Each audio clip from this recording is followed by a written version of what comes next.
இன்னைக்கு உலக அமைதி தினம். ஐக்கிய நாடுகள் 1981 செப்டம்பர் 21ஆம் தேதியிலிருந்து இந்த அமைதி தினத்தை உலகம் முழுக்க கொண்டாடிட்டு வராங்க. இந்த அமைதிங்கிறது என்ன?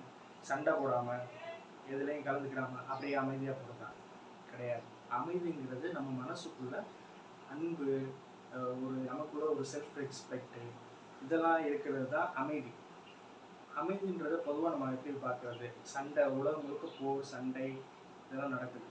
இதை மட்டும் அரசியல் காரணமாக மட்டுமே நம்ம அமைதியை நம்ம சொல்ல முடியாது. அமைதிங்கிறது நம்மளோட நண்பர்களை, நம்ம குடும்பத்தில், நம்ம வேலை பார்க்குற இடத்துல, எல்லா இடத்துலையும் நம்ம அமைதியை நம்ம கொண்டுட்டு வர முடியும். ஒரு பள்ளியில் ஒரு 2 சின்ன பசங்க 2 பேர் சண்டை போட்டுருக்காங்க. சின்ன பசங்க ஏதோ ஒரு காரணத்துக்காக 2 பேரும் சண்டை போடுறாங்க. அந்த ஆசிரியர்கள் வந்து அமைதியாக இருங்க, 2 பேர் என்ன பிரச்சனை அப்படின்னு சொல்லி அந்த இடத்துல உடனே தீர்த்து வச்சுருக்காங்க. தீர்த்து வைக்கும்போது அந்த ஆசிரியர் சாதாரண ஒரு சில வார்த்தைகள் சொல்கிறாங்க. அப்படிங்கும்போது அந்த சின்ன பசங்களோட வாழ்க்கையே மாற்றுது. சரி, இப்போ அமைதி தினத்தில் நம்ம செய்யக்கூடிய ஒரு 5 விஷயத்தை பற்றி நம்ம பார்ப்போம். முதல்ல சிரித்து பேசுங்க.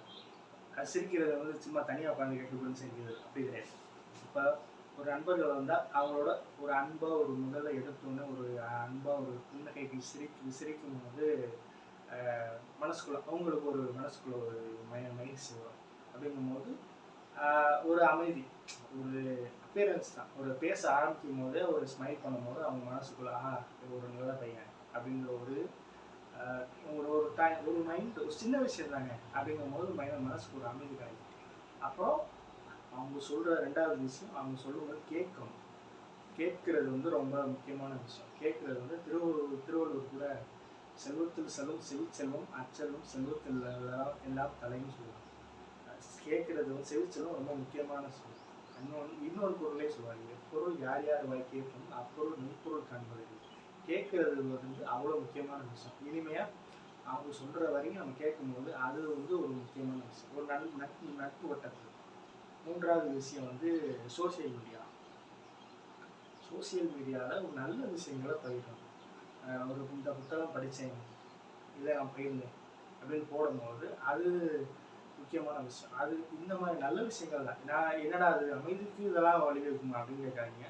சின்ன சின்ன விஷயங்கள்லாம் வந்து நம்ம வாழ்க்கையில் ரொம்ப அமைதியை நம்ம கொடுத்து வரும். சோசியல் மீடியாவில் நல்ல விஷயங்களை நம்ம பார்க்குற விஷயங்களை மற்றவங்களோட பகிருங்க. இந்த மாதிரி காணொலியாக கூட நான் அந்த மாதிரி படித்தேன்ப்பா உங்களோட தெரிஞ்சுக்கிறாங்க, அந்த மாதிரி நம்ம பேசலாம். அடுத்த 4வது விஷயம், அமைதியாக இருங்க. ஒரு நாளைக்கு ஒரு 5 நிமிஷத்துலேருந்து ஒரு 10 நிமிஷமாவது ஒரு அமைதியாக இருங்க. நம்ம எப்போவுமே செல்ஃபோனில் ரீல்ஸ் பார்த்துக்கிட்டு அப்படியே இருந்துருவோம், ஸ்க்ரோல் பண்ணிக்கிட்டே. முடிஞ்ச அளவுக்கு நமக்கே தெரியும், ஃபோன் வந்து சார்ஜ் போட்டுட்டு அது சார்ஜ் ஏறுற வரைக்கும் நம்ம கொஞ்சம் நேரம் சும்மா கொஞ்ச நேரத்தில் டிவியை பார்க்குறது அந்த மாதிரி தான் இருக்கும். அப்படி அந்த நேரத்தில் அடுத்த எலக்ட்ரானிக் தேடி போகக்கூடாது. முடிஞ்சளவுக்கு நாமளே அமைதியாக ஒரு அமைதியாக செல்ஃபாக அமைதியாக வச்சுக்கும் போது நம்ம வாழ்க்கையில் நம்ம மனசுக்கு ஒரு அமைதியை கொடுக்கும். அந்த நேரத்தில் முடிஞ்சளவுக்கு தவிர்க்கலாங்க. முடிஞ்சளவுக்கு ஒரு 5 நிமிஷம் தான் சொல்கிறேன். நான் வந்து உங்களுக்கு ஒரு அரை நாள், 1 மணி நேரம், 2 மணி நேரம் இருக்குன்னு தான் சொல்கிறேன். ஒரு 5 நிமிஷம். அடுத்து வந்து சமூக சேவைகள். சமூக சேவைகளில் நீங்கள் செய்யணும், என்கிட்ட காசே இல்லை பண்ண அனுப்ப செய்வார் அப்படிங்கிறேன். ஒரு செய்கிறாங்க, சும்மா கூட போய் நிற்கலாம். முடிஞ்சளவுக்கு நம்மளால் முடிஞ்சளவுக்கு ஏதோ ஒரு சின்ன ஒரு பங்களிப்பாக நம்ம செய்யலாம். அப்படி செய்யும் போது அது நமக்கு மனசுக்கு ஒரு சின்ன ஒரு ஆறுதலை கொடுக்கும்.